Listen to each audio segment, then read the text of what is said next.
Whenever a disaster like last month's flood happens, it is natural at some point to ask how it compares to previous disasters.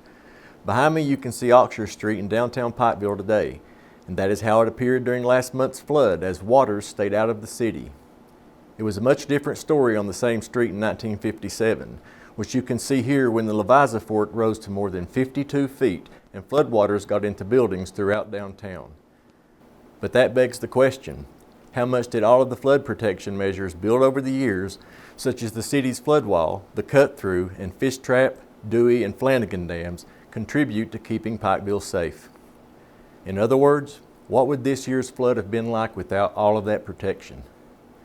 As you can see from this computer projection behind me now, it would have been the worst flood on record, far worse than the flood of 1957.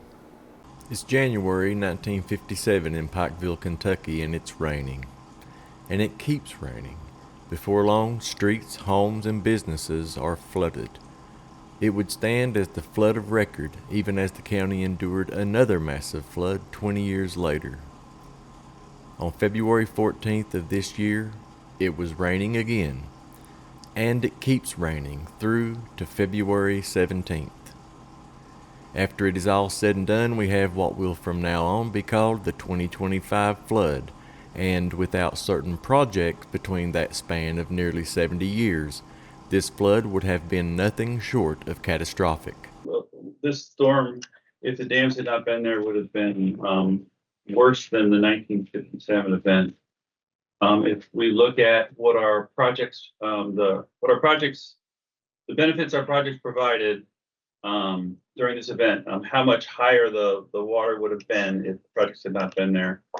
We would have expected to see the stage at Pikeville about just under 20 feet higher than what we saw, and the stage at Patesville being about 13 feet higher than what actually occurred. We estimate that the project operation reduced the impact to the Leviza Fork area by $2.5 billion. So we would have expected a significant amount of structures flooded, as the water would have been hillside to hillside, basically flooding the entire flatlands. At Appalachian Wireless, you're not just a customer, you're our priority, where we keep you connected and taken care of. Stop by one of our retail or authorized dealer locations or visit us on the web at AppalachianWireless.com. We are you. We are Appalachian Wireless.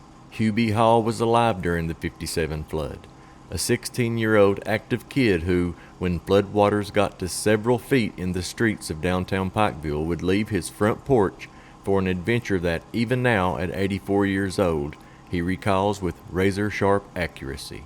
Well, my parents didn't know where I was for like 3 days.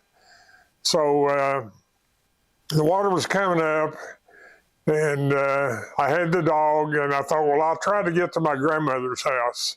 And my grandmother's house was at the end of the alley. It's now called Justice Dairy Alley. It's between Baird and Baird Law Office and vacant lots.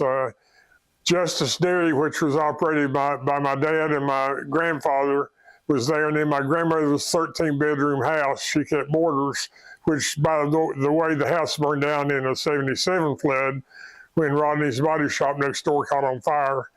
So anyway, I'm trying to get to my grandmother's, and I'm walking down that alley with the dog, and I get water up to my neck, and I couldn't go any further.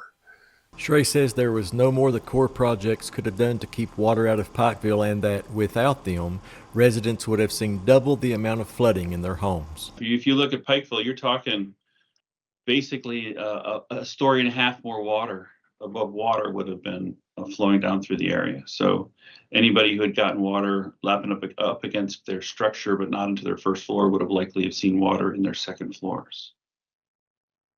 Reporting for Mountaintop News, I'm Sheldon Compton.